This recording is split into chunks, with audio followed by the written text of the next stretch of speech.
Hi everyone, welcome to the latest episode of VFX Futures. I'm your host, Ian Fales from beforesandafters.com. And today we've got a wonderful guest in Kaitlyn Yang, founder of Alpha Studios and a visual effects supervisor. Hi Kaitlyn, how are you? Hey Ian, I'm doing well. How are you? I'm good. I'm speaking from Sydney, and Kaitlyn, you're in Los Angeles? Yes, I'm in Burbank. Right. I think, last caught up probably 2 years ago at the VES Awards, which feels like a lifetime ago, doesn't it? Yeah, it was right before the shutdown. So I think it was for many people, right, the last kind of, black tie event that we were all able to get together and celebrate each other's work in person or the world turned into something that we never really seen before. I know. I actually remember flying back from Los Angeles after it and going, oh, I don't know if this feels right. But, after that, things just really morphed and changed around. But hopefully get back over to LA soon. I've really missed it. Kaitlyn, we're going to chat today about a few things. One of them is the really exciting project you've been working on and VFX supervising, which is Apple TV Plus's The Shrink Next Door. And then we're also going to talk a little bit about diversity because, this report from USC and Women in Animation came out, and it was a little bit distressing to read, frankly, even though I think many people in the industry know about what's going on with women in VFX and animation. But we'll get to that later. I always like to start, Kaitlyn, when I have a new guest on, to sort of like go right back to the beginning and talk about how you even found your way into VFX. What is your origin story in relation to visual effects? My origin story kind of took place, on two different continents, if you will. So I was born in China in this town called Zhengzhou. We're now known for two things. We're the origin of Kung Fu, and it's also where the iPhones are made. Awesome. Right? So something in the water there, maybe. So I was born to two very ambitious parents who were on their way to become doctors. And I have this kind of condition called spinal muscular atrophy. And really all that is, there is a set number of cells at the base of your neck that controls movement. And I just wasn't born with a full set. And so that kind of, limited my mobility, and it required me to be a wheelchair user. And unfortunately in China back then, and I guess now, right, it's just a very inaccessible country. And it's inaccessible in every level, including education. So when my parents, they were trying their ways of enrolling me into our local school, just like every parents did, they got the unfortunate news that because I had a physical disability, I was actually not allowed to attend school. Oh, And wow. so both of them were like, because they wanted me to be a doctor. I'm pretty sure the second I was born, they're like, well, how is she going to do that if she's not allowed to attend school and be educated? And, soon we learned that, if you have any difference, in that country, in that particular kind of government, under that government's ruling, is that's really your education, your livelihood, whatever you choose to do in your life, that's really up to your parents and your family. Right? But you're not really allowed to be integrated into society. And so I see it that my parents really made the ultimate sacrifice. They immigrated us here to the United States. So just so I can have a normal shot at everything else everyone else, wanted to do with their lives. And so we immigrated to St. Louis, Missouri. This was in 1997, I want to say. Yeah, right. And my parents, they wanted me to get acclimated and, kind of start my schooling here. And they also wanted me to find a way to pick up the language quickly, right? And so I think with their academic background, they really wanted me to make note cards, right? And as a 9-year-old, I was like, yeah, I'm not doing note cards. Note cards at 9. No. No. But the one kind of, compromise we found was watching movies. And so I still remember to this day that I had my own Blockbuster card with my own name on it. And we got the plan where you can check out a movie a day. And at that time, that was just like Christmas every day. So, I can pick out whatever I want to watch every day. And, so that kind of really launched my love for storytelling, for movies. At the time, I really felt like an outcast as well, being the only wheelchair user in a new school that I didn't speak the language. So I really found, Blockbuster, and like that was kind of my comfort area. So every day I would watch something different and, try to pick up the language. And I still remember that, back in, kind of during those times, Star Wars was just flying off the shelves. Back when flying off the shelves meant something. um, and so I was like, what is this? I don't understand. I don't know. I don't understand. I've never seen the trilogy yet. I don't know what this, whole kind of saga was, but I really wanted to get one because they were flying off the shelf so quickly. And so when I finally saw it, I think I saw Phantom Menace first. And then I was like, well, then I have to binge them all and understand the story. And even in my 9-year-old mind, right? Like the thing that blew my mind the most was, how did they get the cameras in outer space? Like, how did they go up there?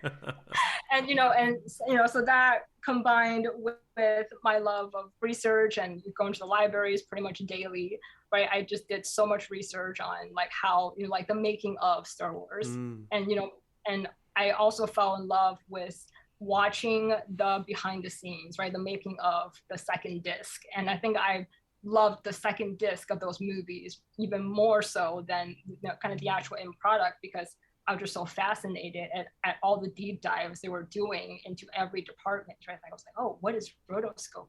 Yeah. Oh, that is, okay. Then what is green screen? It's like, oh, and then what is special effects? So at a really young age, that was just essentially my world of watching something, understanding how it was made, and then going to the library and kind of, doing my deep dive of like miniatures and like filming the, the fantastical and what does that, all meant. And so that was kind of my early story of kind of getting a taste of the possibilities of this, kind of this tool and this industry. And I think kind of simultaneously, my parents, again, also just figure out ways of having some sort of babysitting thing in play after school. They also got me my first computer as well. And believe it or not, back in the day, Photoshop just came free on your computers. And so kind of combination of what I was watching and the tool, like the one tool that I had in my hand, I really got into compositing, even though I didn't even know what that word meant at the time, but just kind of taking different collages and putting them together and make it feel like it was all kind of, captured, simultaneously. I was making tons of GIFs back in the day for GeoCities, right? That was a little thing that I kept myself entertained for, many, many years after school, and just, really imagining something in my mind and using the tools to bring that about in a way that I could share with others, so that was kind of how it all started for me. And that's really interesting, because there was this period where those making ofs on DVDs were the thing, right? I mean, I guess there's now a lot of publications and internet articles and YouTube videos, but I learnt a lot from those DVDs as well. I didn't jump into software, but you seem to. Did you also, at that point, have a grasp of what maybe a visual effects or filmmaker was and is and could be? I didn't. And I think to this day, this is definitely a little bit of, the universe, divine intervention, whatever you want to call it. But, because at that time, I didn't even speak the English language. Like I had really broken English that kind of got me by, right? I was able to, go and rent a movie on my own, but really nothing else. And I just remember, launching Photoshop. I intuitively knew the tools, even though I didn't speak the language. It's like, I don't know what save meant, but I could click on this little icon. I could go have dinner and come back. Right? Like, I don't know like what all of this thing, but like if I use this thing, now, the lasso, and then I can cut and splice as many things as I want. And so I think that was the only time in my life where it just came easily to me. I looked at it and I got it, and I was able to kind of jump in and use the tools right away. Yeah. How did that then somehow develop into you doing more of that kind of work and eventually into visual effects? So I think just having that tool, so readily available to me, that really kind of shaped the trajectory of what I want to be when I grow up. And my kind of middle school and high school, I was really lucky in the sense that they kind of launched their digital program just as I was getting into those grades. And so, I did a lot of fine arts, really, kind of just get those skills down. I did years of figure drawing before I finally called it and say, this is not where my talent lies. But it really helped me look at the human figure like every day for months and years on end of, learning different line weights and different kind of expressions and shading, and how do you add shadows, and how do you really look at something and understand the light source and where it's coming from, and how does that interact with different skin tones and so forth. So I did that in conjunction with learning as much as I could at school of their digital programming. A lot of it was graphic design from an earlier age, and then my folks, they were also working at a large university at the time, and so they had a few employee benefits of kind of summer programs and so forth for faculty. So I was able to take some college courses as well when I was in middle school and high school, of really learning the tools of kind of advanced, Photoshop, if you will. And I think that's really what shaped, what I want my future to look like, even though I still didn't know where I could find my in to the film industry, right? Being a kid in St. Louis, Missouri, in the middle of the country. Yeah. And then I think I found, of course, John Knoll, right? I found articles on him, and I just largely based my career off of his, right? Because he was working on everything that I was finding to be a source of inspiration. And I'm lucky to have him as a mentor to this day. I think that's like the ultimate, full circle, if you will. But I saw that, he went to USC Film, and I was like, well, I want to go to USC Film. And then it turned out it wasn't that easy to get there, so I really had to kind of, put my portfolio together, if you will, get all my test scores up to a certain point, a lot of standardized testing, a lot of extracurricular activities, and getting my grades up to a certain point. And on my 19th birthday, I got the big envelope from USC Film. So. Oh, right. Wow.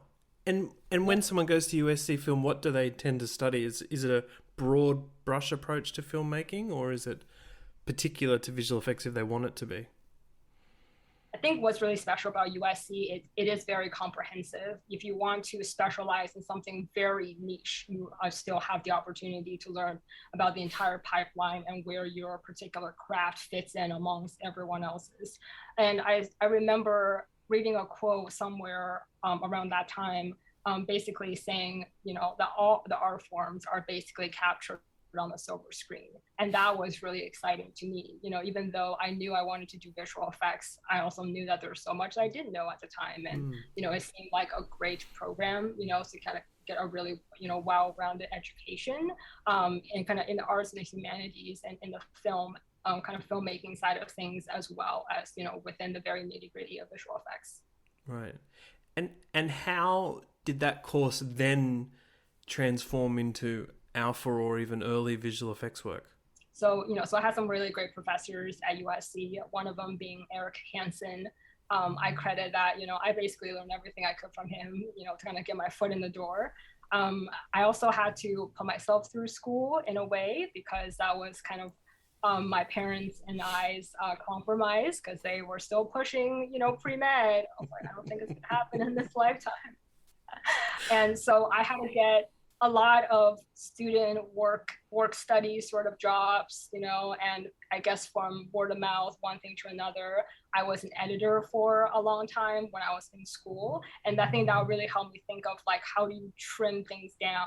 How do you think frame by frame? And how do you sequence and how they, intercut together? And I think that was an invaluable experience to have. I was also interning anywhere and everywhere that I could for visual effects, PA positions. I was really lucky to have worked on The Walking Dead as a VFX intern, and I learned so much from Mark Statney, who was one of my first supervisors I worked under, about how to light the green screen on set. And if you're in a rush, then these are kind of your non-negotiables, but these are kind of things that you can have a little bit of flux, knowing the capabilities you have waiting for you in post.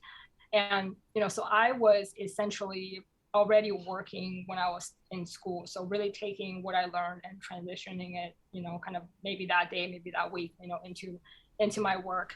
And so I was lucky enough to have worked on a lot of projects when I was already in school. And I think one of the shops I've always wanted to work at was a frame store. Because I read about it, right? And all my research, even as a kid, I was like, that's the place I wanted to be.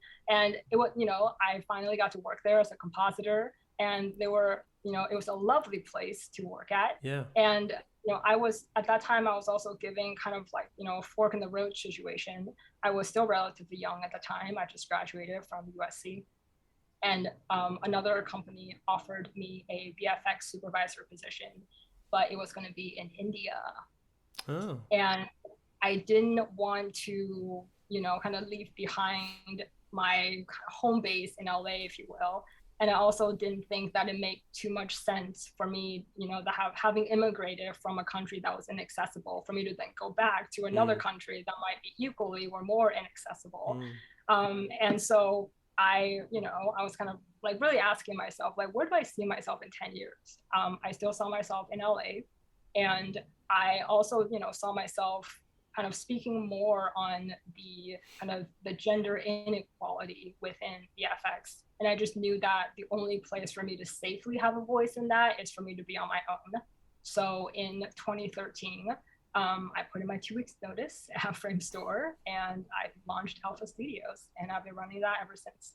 Oh, wow. That's such a cool story. I'm so motivated by that and your determination to basically just go out alone, apart from all the other things you had to overcome as well. That's really cool. What did you want Alpha to be, and what were some of the first things that you were able to take on?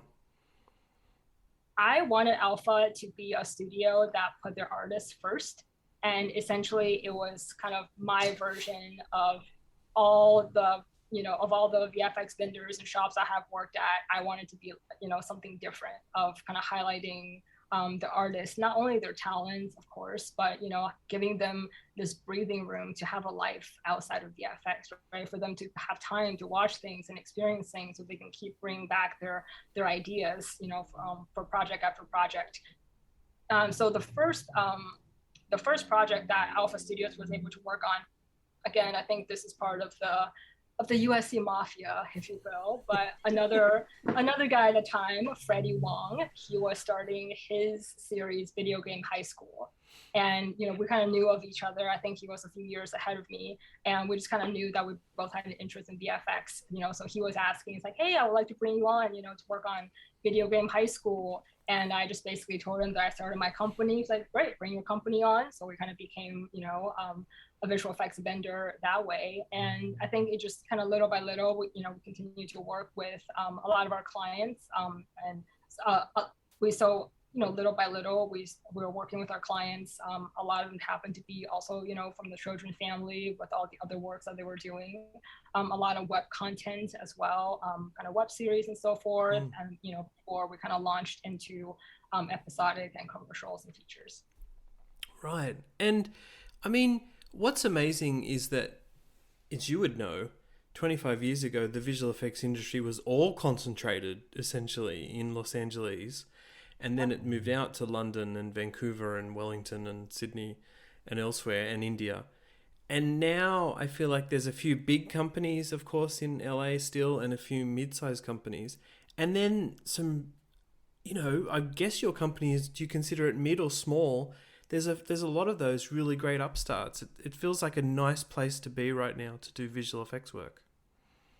It's a nice place to be. And I think just with the timing of the streaming service and all that, when I started Alpha, I also did extensive research. I'm pretty sure a lot of it, came from your writings as well. But I found this very sad list of like VFX, Yeah. graveyard, if you will, of all the companies that have kind of come and gone after certain projects.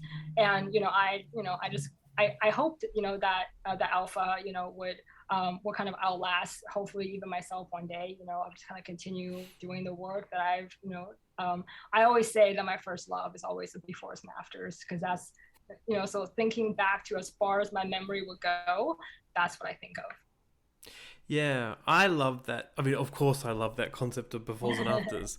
But someone once said it to me during an interview. It was actually during an interview about the Aviator, and it was a company that doesn't exist anymore. That said, here are the befores and afters. It was the first time I'd heard it, but it was like, oh yeah, that's what I love about visual effects. I'm totally taking that, and I think I registered my Gmail straight away, but not the website. Yeah. Anyway, so I guess I'm going to jump now a little bit, but it makes sense because this is done with Alpha, to this Apple TV Plus project, The Shrink Next Door. How did that actually come about, Kaitlyn? So, one of the interesting, I guess, silver linings from the pandemic was that, we all transitioned onto Zoom relatively fast. And I think one of the beauty of that too, right? We don't have to travel anymore. The LA traffic, right? It is what it is. But I think it also allowed people to not carry any of their subconscious biases with them while they were interviewing. So before, how I would, get on certain projects, it's either by word of mouth or my agent send me out to certain places. And, I will always feel this kind of shift in energy in the room whenever I would roll in my wheelchair, right? Of, kind of doing my spiel and doing my presentation. And I just knew that, people with our kind of nature, you're not going to hire someone that's going to make you feel uncomfortable. You're not going to want to be with that person in the same room for like 1 to 3+ years. So I thought that, at that time, that was a hindrance for me of not getting on as many projects, as I wanted to. And then, kind of shift to March, April 2020, where, everything was taking place on Zoom. And I was getting more job offers than ever. Really? Yeah. And I think because of this particular, kind of format and, people not, right. It just, it's picture in picture. That's all, like really all the information you had to go off of. And so Shrink came about because of the other executive producers. They're also USC, and we all kind of, have been working within the parameters of each other. And they were looking for a visual effects supervisor, and they interviewed me, and yeah, and the rest is history. Right. And so that's amazing. And of course, you've done a lot of shows by then, I'm guessing, in projects. So they were looking at your past work and realizing you could both perform the post, but then be involved in onset and overall supervision, because that's quite a big thing to take on, obviously. Yeah, I think, just with my past experiences, right, I think this is something that I feel really comfortable with, of being the onset, kind of being the foot on the ground in a way, capturing as much information as I could. So I think, having my artistic background, having worked for many years as a compositor, it really helped me to kind of divide up, like, what information do I actually need and what information would be good to have. And I always imagine myself sitting in my box, right? It's like, okay, if I'm working on this shot 4, 5, 6, 7 months down the road, what information do I need to finish this? And that will be the information that I will try my best to capture on set, along with any of the other information, that we can have as backups, or actually, as more reference images or so forth, or it's kind of taking things just in case if, the director or someone else wanted to alter the framing a little bit. And, I always prefer kind of being the through line for all of that, and kind of, and being the source where all the VFX information lived, and then kind of share that amongst the team. Yeah. And so, listeners, if you've watched The Shrink Next Door with Will Ferrell and Paul Rudd, you'll know it's not a superhero series. Yeah, it's no But I think that's interesting, because I love invisible effects just as much as those big Marvel shows. So, Kaitlyn, what kind of visual effects challenges are in the show? So the show takes place in 1980s New York City. So we had very specific, real world examples to draw from by kind of turning the clock back a little bit. And so there were a lot of set extensions and there are also a few kind of characters that's very pertinent to the stories, right? One of them being the family tree that has a lot of meaning to one of the characters, that, it's CG enhanced. There's kind of very other kind of quirky, characters like the koi fish and all that, that was mostly kind of added in post, working with the animal wranglers as much as we could on set. So, this is where my love kind of goes as well. I would love, kind of looking at a frame and try to decipher, right, kind of what things were added in VFX and kind of what things were altered.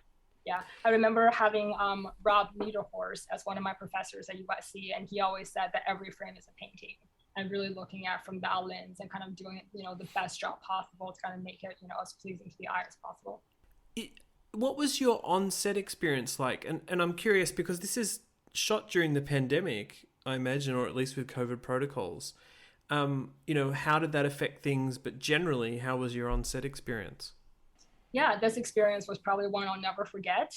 We followed all the safety protocols, and we knew that safety was a number one priority to keep all the cast and crew safe. And so we followed everything that we were supposed to do, and I felt great, kind of being there on set. And also, this was great watching, masters kind of being masterful at their crafts, right? Watching Will and watching Paul perform and bringing something different, to each scene, and really getting a front seat of, of just watching that. I also, had a great visual effects coordinator, Lauren Hurdle. And, she kind of kept us, kind of on the beat of everything, that needed to be done when, and, really helped with the on-set kind of, process of, kind of keeping each thing straight as we're doing a lot of overlaps as well, trying to get the most out of our locations. And there were things that during the pandemic that I think a lot of filmmakers are just used to having those tools that were not available to us, right? So the backlots, for example, that was just not open during that particular time in the pandemic. So we really had to be creative and figure out different ways to accomplish the frames that we were all imagining. I've talked to a few VFX soups about shows and films that they've shot last year, and what's interesting is that they had to reach back into some of their older techniques, like split screens or shooting actors separately or shooting on blue screen. I mean, is that something that came into the show a bit more than maybe if it had been done non-pandemic? I think so, and I think it really kind of forces you in a way to be as specific as possible, knowing that you had a limited amount of time, with everyone, being mindful of the shooting schedules as well, and kind of just getting as many things, that's going to land in the can. And I think, it goes back to just traditional filmmaking, right? Of storyboarding it out, of looking at, of looking at your locations, looking at what's possible, figuring out where in a context of story this needs to be, what time period, all right, are there any seasonal changes, and how do we show this progression of time with the limited resources that we had.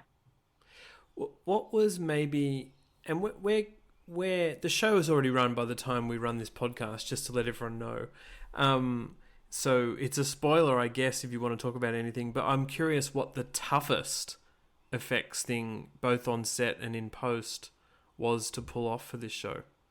I think the overall challenge was, like other films that have been made during the pandemic, is really how do you bring about that collaborative energy while everyone was working from home.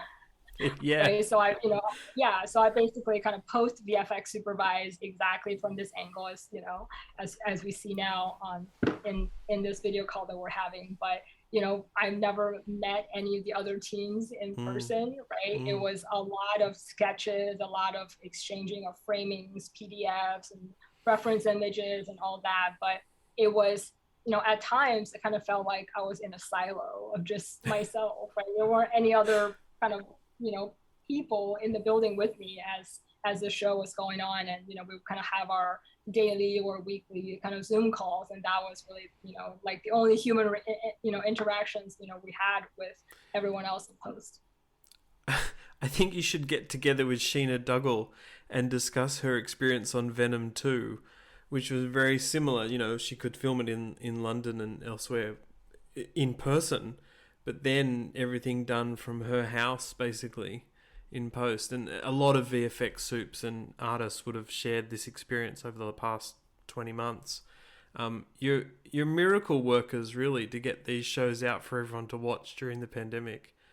I hope you feel like that, Yeah, Kaitlyn.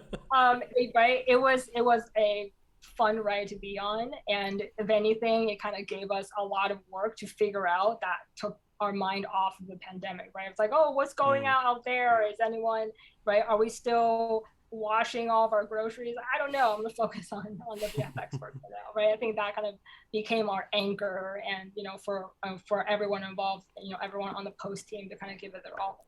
Yeah.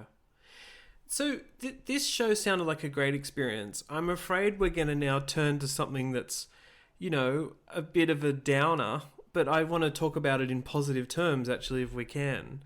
And that is just the presence of women in visual effects. Kaitlyn, it's just so obvious that presence is low. I mean, I don't think there's a way of talking around it. I'm so excited that people like you are doing this. But what's your experience and observation as you moved into more visual effects supervision about women in the industry? And, what do you want to see changed? It sounds pretty obvious, but what are those things? When I was, bitten by the visual effects bug when I was 9 years old, I legitimately was worried that women were not allowed to work industry, because in all my extensive research, right, as much as extensive research as a kid could do at a public library in those days, I didn't come across a single woman. No. Right. And so that was kind of this fear that I had in the back of my mind. It's like, well, if I'm really good at the craft, then maybe they'll make an exception, which no industry should, kind of be geared towards one gender of all things. But I think just how the VFX industry was born, that kind of just happened to be, right, a lot of director photography, whatever it is, right, it kind of just became a lot of kind of men over a long period of time. I think the current USC Annenberg initiative that was done in collaboration with women in animation, I think the stats currently is 208 male VFX soups to one woman of color. Yeah. And you mentioned Sheena earlier. I knew Sheena, myself, maybe one or two other, woman of color VFX soups, and the list really ends there, Yeah. And there are other stats too of, women, women of color, and, the stats on winning awards like at the Academy or at the BES Awards, and those numbers are really non-existent. And so, I challenge everyone to ask, like, hey, who are we missing in the room, right? And like, are we excluding a large group of people just based on the hierarchy of this particular show, of this vendor, the shop, whatever it is, and just really kind of do your part, right, to continue to elevate those people, because it is, right, I hope one day that visual effects can be diversified to mirror the world that we have worked so hard to capture and destroy and blow up in so many ways, right? I really hope that what's in front of the screen mirrors who is actually doing the work behind the scenes. Yeah, and of course I do too. I feel like it's changing, but really slowly. And like sometimes I'll be at some conference where the number of women is really promising, or some award show, and then the next year it's just down to terrible again. And so it feels really inconsistent, and that's, that troubles me in some ways more than having no women there at all. I just want that change to happen quickly. Maybe it has to happen slowly because it's starting from such a low base, unfortunately. I think the speed of that really determines on the number of allies that we have, right? From everyone that I mentioned, right? Eric Hansen and Mark Spatney and Rob Niederhorst, like those people, they want to pass the craft to whoever is interested, and they, have a real dedication into helping the next generation kind of come up about. And if we have more of those people, I think that's really when we can see the numbers, at least reaching a consistent point. So having a woman VFX soup wouldn't be a novelty of some kind. Yeah. Because that's the interesting thing, isn't it? You as a younger person saying, I'm not even sure that women are allowed to work in this industry. And I don't think that's an absurd thought at all, considering what the presence of women was. But Kaitlyn, taking that kind of even further, I suppose some younger people who might also be in a wheelchair or have another kind of disability might not think they could work in the industry. But seeing people like you, I'm sure you imagine that could be a confidence booster for them as well. Yeah, I hope so too. I also founded a disability advocacy group in Hollywood called 1 in 4. And our name came about last year's census in America, the 2020 census, where 1 in 4 adults in America identify as having a disability, whether it's visible or invisible. And I will say, I think one of the quickest ways that we can really turn something on its head, especially in the visual effects community, is talk about, right, people on the spectrum, people who are neurodiverse, because our work, is conducive to certain types of thinking. We need certain people with different minds and different types of thinking to really mine out these gems that have now become the industry standards. And I think that is the quickest way just for us to have a safe space and say, hey, I'm neurodiverse, I'm that too, right? Whatever it is, because if all of a sudden everyone is that thing, then it instantly removes that stigma. Yeah. And that is something that can instantly remove if we all, kind of put our minds to it.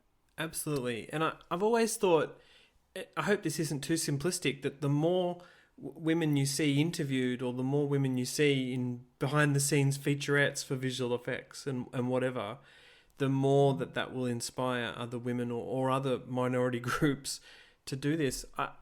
I wanted to say as well, Kaitlyn, that clearly you being in a wheelchair didn't affect your ability to VFX supervise the shrink next door. And that's another, to me, motivational factor, I'm sure. But tell us a bit about that. I think, how I see my mobility aid is just really another accessory, another tool, something that I can hopefully get a new toy, to kind of test out and figure out like, oh, how are the texts stacked up against each other with something that was released last year? What are they coming up with next year? I think it just all kind of ties in for me. If anything, I could always, think of it as a unlimited phone charger, as I just have that on the go with me. I definitely don't think of it as a limitation of any sort, because as films have been relying on visual effects to tell the impossible. I remember when I was at USC, I resurrected a special effects group that John Knoll founded during his time there called SCFX. And our slogan was better films through trickery and deceit. And we both know that we've done the impossible with miniatures, with green screen, blue screen, CG models, and so forth, and we've been able to make planets come to life. Surely we can add a ramp. Surely we can add a closed caption. Yeah, exactly. And I think we can blow up the Death Star. And that is a possibility of some sort. It's like, hey, can you figure out how to have an accessible bathroom on set? That is within the realm of possibility for sure, if we cared enough to think about it that way. Yes, it's about, isn't it, just changing people's minds and moving to that, to even think about it to begin with. And I don't think that most people are ignorant at all. It's just that historically they didn't have to consider it. And it's easier to do nothing than to change sometimes, right? And we also see this played out in films as well. So Judy Heumann, she's a big advocate in the disability space. And in her memoir, she pointed out that essentially Darth Vader had a disability and he was not accepted by his peers. And now we have all the stories that we do, right? And I challenge anyone listening right now, instead of thinking, oh, that person has a disability, think about what inaccessible features are currently built in our world that we can change. So then with, whatever disability someone might have, our world is still accessible to those people. Yes, I absolutely agree. Kaitlyn, we're going to wrap it up really quickly, but I did want to ask you about your thoughts about the state of play of visual effects. This is a podcast called VFX Futures, and right now, my observation all the way from Sydney is that VFX is just, it's just exploding. And that is because, yes, we're coming out of COVID. Yes, because there's lots of more streaming, there's animation, and there's big visual effects tentpoles still. But what's your perspective over there in Burbank? It does feel like a really busy time for the industry. It feels like a great time for the industry. I Yeah. think there's more work than ever before. And I think this is the perfect time to ingest new people into our industry, people who may look or sound or think differently than you, and, you know, to get another perspective that you might have missed in your prior projects by being so homogenous with everyone that you work with. I always thought of visual effects as, you know, as the intersection of art and technology, but hopefully we can maybe have like a three or a roundabout and add one more street to that for equity and inclusion, right? Hopefully that means Mm. more women, more people who are more people who are LGBTQ or identify with other, you know, intersectionalities are just a, you know, part of the lived experience. And so in the future, I hope that the visuals we see on screen is as diverse as the people who are sitting at their boxes making them. Yeah. Wow, that's such a great note to end on, and I really do, and I really, really do hope that that happens, and I kind of feel like we're heading there. So I feel kind of positive about that, despite some of the terrible things that are going on. So, Kaitlyn, thank you for explaining that side of it. Thank you for going through your own history, and I really want to give a shout out to the Shrink Next Door. It's a lot of fun. So congratulations on that as well. Thank you so much, and thank you for having me on. Awesome. Thanks, everybody. See you later.